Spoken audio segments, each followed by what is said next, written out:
I told my wife that I didn't love her anymore. It was more comfortable for me to be in denial and pretend he hadn't said it than to really let those words sink in. For years, Judy pretended the marriage was okay.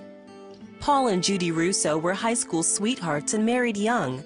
They started a family but felt something was missing. Judy thought that going to church would fill the void. Church to me was doing good things, singing in the choir, working at the church suppers, doing nice things for old people, sitting there counting the minutes till the service was over. Years earlier, when Judy watched a film depicting the crucifixion of Jesus, something changed. And I said, oh God, Jesus died for me, and I give you my life. You can take it and do with me whatever you want. Paul had called from work, and I answered the phone, and he said, what's wrong with you? And I said, it's Jesus. He died for me, and I just gave him my life. Paul was less than thrilled. In fact, as the weeks went on, he became resentful of the new Judy. It was a big change in Judy. Being a new Christian, she was going to a lot of meetings. I felt a bit of neglect on, selfishness on my part. She was busier, and less time spent being in a marriage. I always felt for some reason that God was more pleased when I did things for the people down the street or strangers than when I did the necessary things for my family. Paul felt like he'd been kicked to the curb. I would take off on my motorcycle. I probably wouldn't come back for a couple of days. But that's not all. Paul sought comfort in a relationship with his young, beautiful secretary.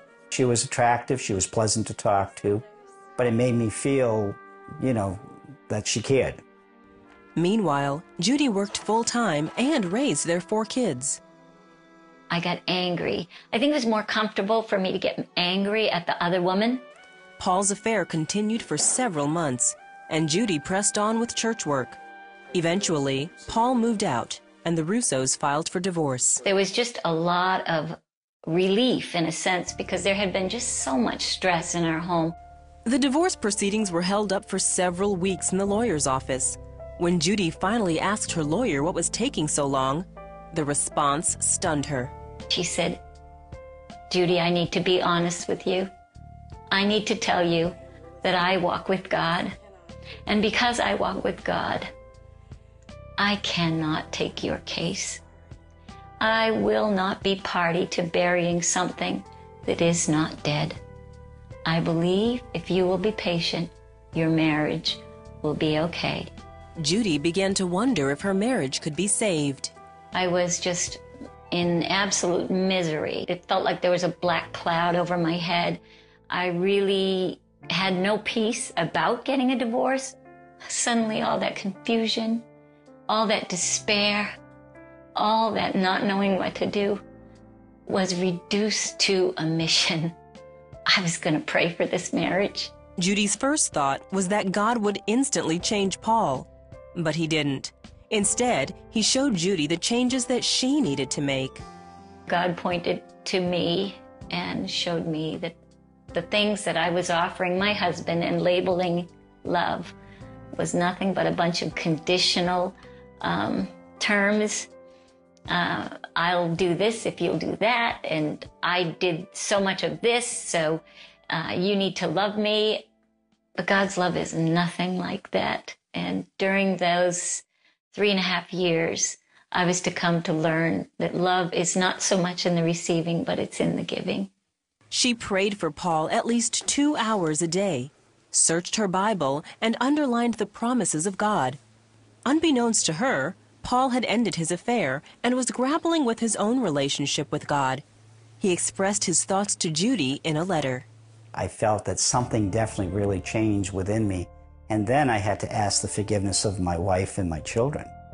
But I felt with God, through his power, he would get me through that. People would say, well, how can you trust your husband now that he's done this? Somehow, even with the midst of the pain and all of this, God gave me that sense of, it's all good, it's all going to be okay. She was different.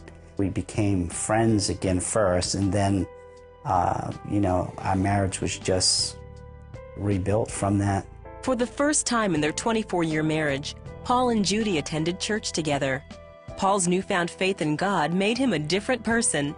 I started getting involved with Scripture. I started going back to church and realizing how much Christ loved me and forgave me. And that was the huge thing. When God forgives you, it's a real deal. Judy changed also, as she learned God's priorities for her as a wife. I did make some changes by being much more available.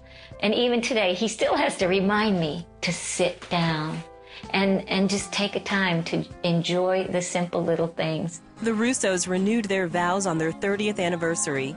They celebrated this milestone and shared their full testimony with friends and family. I would always tell people that, it's not on my own, it's him that's making that change within me. Someone's marriage that's falling apart, there's a loneliness, you don't know where to turn. The only source is Christ.